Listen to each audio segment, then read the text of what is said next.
So we are in Photoshop. I will generate a design there and create the different pictures as well. So let's create it. I will add a paint there. Use the pattern stems here. Let's make the changes around it.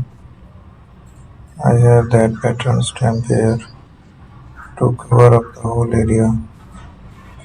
Let's add a paint around it.